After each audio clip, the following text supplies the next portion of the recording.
राज्य सरकारकडून गॅस वितरणासाठी नवीन नियमावली जाहीर। शाळा, आश्रमशाळा आणि अंगणवाड्यांना 100% पुरवठा करण्याचेही आदेश। दररोजचा पुरवठा अहवाल सादर करणं बंधनकारक। मुंबई आणि पुण्यामध्ये आजही सिलेंडरसाठी नागरिकांच्या रांगा। रिकामे सिलेंडर्स घेऊन नागरिक वेटिंगवर। गॅस एजन्सी बाहेर ग्राहकांची मोठी गर्दी।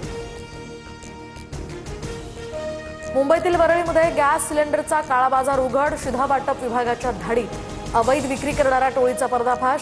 गोपनीय माहितीच्या आधारे कारवाई। भंडारा, जालन्यासह अनेक ठिकाणी घरगुती गॅस सिलेंडरची साठेबाजी। पुरवठा विभागाकडून जालन्यातनं 59 तर भंडाऱ्यातनं 37 सिलेंडर्स जप्त। अवैध साठवणूक करणाऱ्यांवर प्रशासनाची कारवाई। मुंबईतील सीएसएमटीच्या बाहेरील खाऊगल्लीमध्ये खवय्यांचे हाल। गॅस अभावी शेगडीवर जेवण बनवण्याची दुकानदारांवर वेळ। प्रशासन दुर्लक्ष करत असल्यानं दुकानदारांकडून आता खेद व्यक्त। छत्रपती संभाजीनगरमध्ये गॅस अभावी अनेक पोळी भाजी केंद्रांना टाळं, तर हॉटेल आणि खानावळी बंद झाल्यानं नागरिकांच्या जेवणाचे वांदे। दरम्यान महिलांच्या रोजगारावर सुद्धा प्रश्नचिन्ह। शिर्डीमध्ये साई प्रसादालयाला सुद्धा गॅस टंचाईची झळ। प्रसादाची पाकिटं मर्यादित असल्यामुळे वितरणात कपात। साई भक्तांना आजपासून प्रसादात एकच लाडू पाकिट मिळणार। नागपूरच्या मंगल कार्यालयामध्ये व्यावसायिक गॅस सिलेंडरचं विघ्न। केटरिंग व्यावसायिकांकडून पुढील सर्व ऑर्डर्स रद्द, तर गॅस नसल्यामुळे काही व्यावसायिकांवर चुलीवर स्वयंपाक करण्याची नामुष्की। साताऱ्यातील गॅस पुरवठा सुरळीत असल्याचा प्रशासनाचा निर्वाळा। गॅस टंचाई नाहीच, अफवांवर विश्वास ठेवू नका, जिल्हाधिकाऱ्यांचं जनतेला आवाहन। आखाती युद्धाचा गॅस नंतर भाजीपाला मार्केटला सुद्धा फटका। दरम्यान पंढरपुरात मागणी घटल्यामुळे केवळ 10%च भाज्यांची विक्री। मार्केटमध्ये शुकशुकाट उरलेला माल फेकून देण्याची ही वेळ। दिल्लीतील घोषणेचा दाखला देत संजय राऊतांचा पंतप्रधान मोदींवर निशाणा।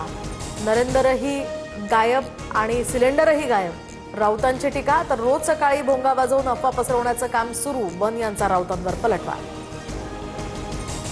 इराणचे नवे सुप्रीम लीडर मोज्तबा खामेनी हे अमेरिकेकडून दहशतवादी म्हणून घोषित। खामेनींसह 10 इराणी नेत्यांची माहिती देणाऱ्याला $1 कोटी बक्षीस। साताऱ्याच्या पिंपळशी या गावाचा सुपुत्र बाळकृष्ण निकम आजरामर। चीन सीमेवर ऑपरेशन स्नो लेपर्ड या दरम्यान कर्तव्य बजावताना वीरमरण। शासकीय इतमामात अंत्यसंस्कार। सोनम वांगचुक यांची 6 महिन्यांच्या नजरकैदेतनं सुटका। केंद्रीय गृहमंत्रालयाचा मोठा निर्णय।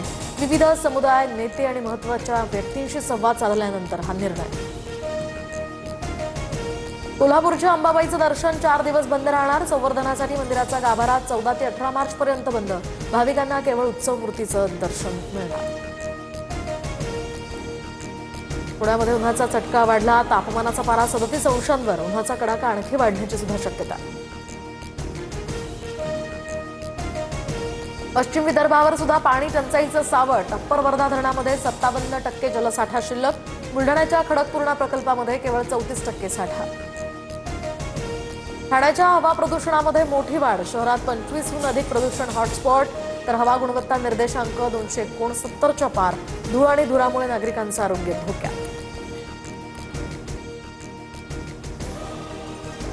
पालघरमध्ये रेल्वे रुळावर मालगाडीची 3 तरुणांना धडक। दरम्यान यामध्ये जुना पालघर इथली जैन मंदिराजवळची ही घटना। यामध्ये 3घांचा मृत्यू। जीआरपी पोलिसांकडून घटनेचा तपास सुरू।